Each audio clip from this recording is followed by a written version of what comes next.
बेटी मत्था टेकण आई, नाल ओहदी भाणजी सी।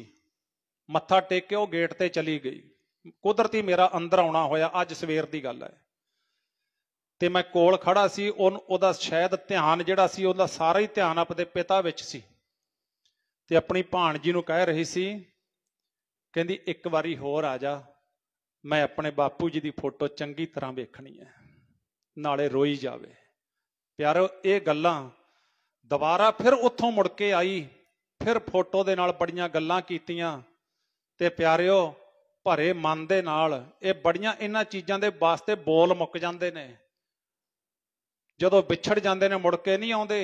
आओ मां प्यो की संभाल करो जिवें बराड़ परिवार ने संभालिया, सेवा कीती, बजुर्गां नूं संभालो, सब दा सत्कार करो, सब नूं प्यार करो, चंगे नूं चंगा कहना सिखो, माड़े नूं माड़ा कहना सिखो। एवें ना पार्टियां दे मोह च डुब के तुसीं अपने गुणां नूं खराब करी जाओ। सच नूं सच कहो, झूठ नूं झूठ कहो, ये मर्द दे हिस्से आउंदा है। बाकी तां मूंह लपेटवीआं गल्लां करन वाले लोग आपां।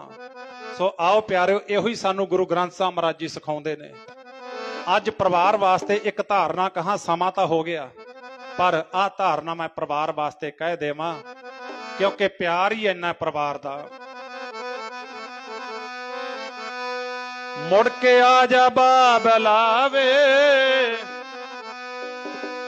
अज जी नहीं लगदा मेरा, मुड़ आ जा बाबलावे, जी नहीं लगदा मेरा।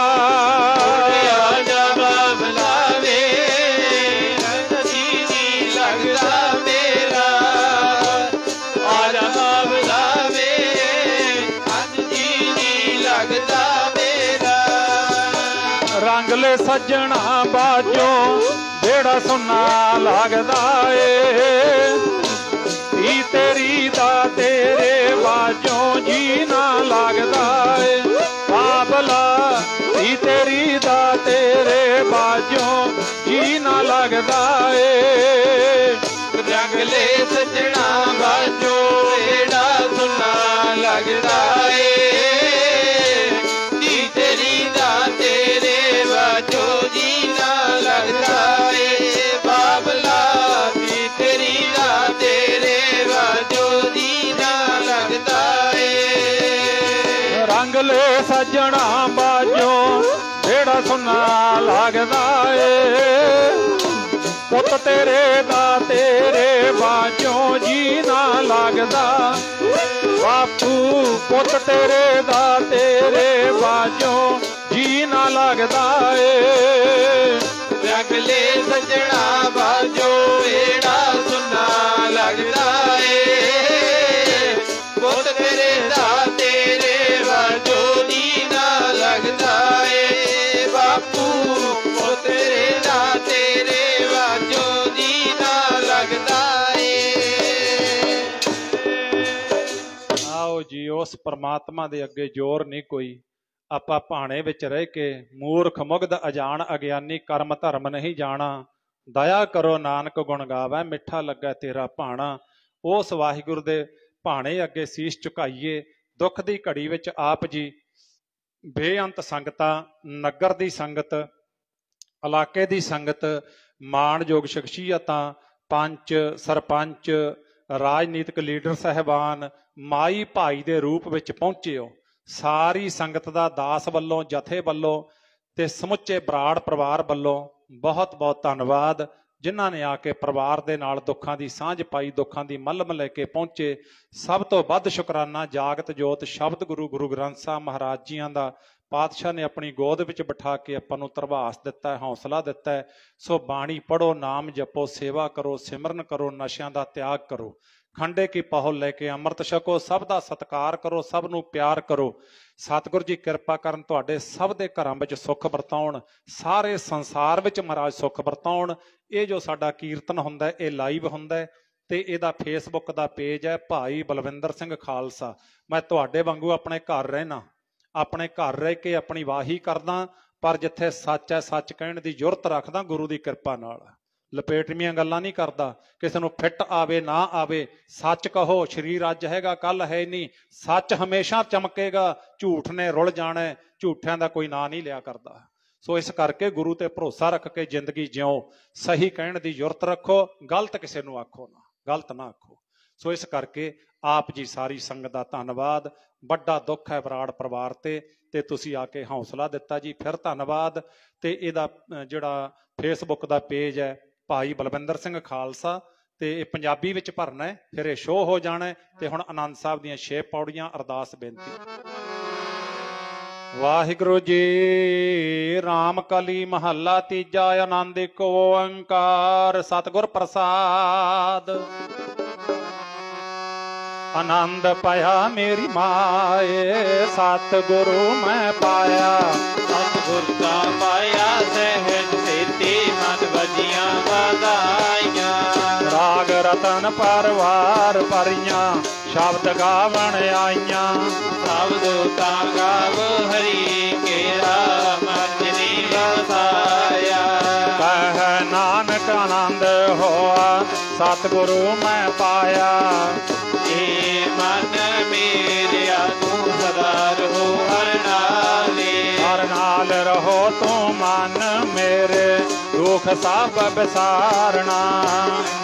करो करे तेरा, कर सब सवारना। सबना गल्ला समरथ सुआमी, सो क्यों मनो बिसारे। कह नानक मन मेरे सदा रहो हर नाले। साचे साहिब क्या नाही करते रे, करता तेरा सब किछ है, जिससे तो पावे। सदा सिफत सलाह तेरी, नाम मान बसावे। नाम जिनके मन बसिया, बाजे शब्द कनेरे। कह नानक सच्चे साहिब क्या नाही करते रे, सच्चा नाम मेरा आधारो। साच नाम आधार मेरा, जिन मुखा सब गवाइया। पर शांत सुख मन आए बसया, जिन इच्छा सब पुजाइयां। सदा कुर्बान किता गुर विट हो, जिनी आई वडियाइया। कह नानक सुनो संतो, शब्द धरो प्यारो, सच्चा नाम मेरा आधारो वाजे। पंच शब्द तित कर सुभागै, कर सुभागै शब्द वाजे। कला जित कर तारिया। पंच दूत तो दवास कीते, काल कंटक मारिया। गुर कर हम पाया, तुझ जन को तेरे नाम हर कै लागे। कह नानक तह सुख होआ, तित कर अनहद वाजे। आनंद सुनो बड़ भागियो, सगल मनोरथ पूरे। पार ब्रह्म प्रभ पाया, उतरे सगल विसूरे। दुख रोग संताप उतरे, सुनी सच्ची वाणी। संत साजन भये सरसे, पूरे गुर ते जानी। सुनते पुनीत कहते, पवित्र सतगुर रहया भरपूरे। बिनवंत नानक गुर चरण लागे, वाजे अनहद तूरे सलोक। पवन गुरु पाणी पिता, माता तरक महत। दिवस रात दोए दाई दाया, खेलै सागल जागत। चंगियाइया बुरियाइया, बच कर्म दूर। कर्मी आपो अपनी, के नेड़े के दूर। जिनी नाम ते आया, गए मदाक्षत काल। नानक ते मुख उजले, केती छुट्टी नाल बोलो। वाहिगुरु जी का खालसा, वाहिगुरु जी की फतेह। वाहिगुरु जी का खालसा, वाहिगुरु जी की फतेह। तू ठाकुर तुम पह अरदास, जियो पे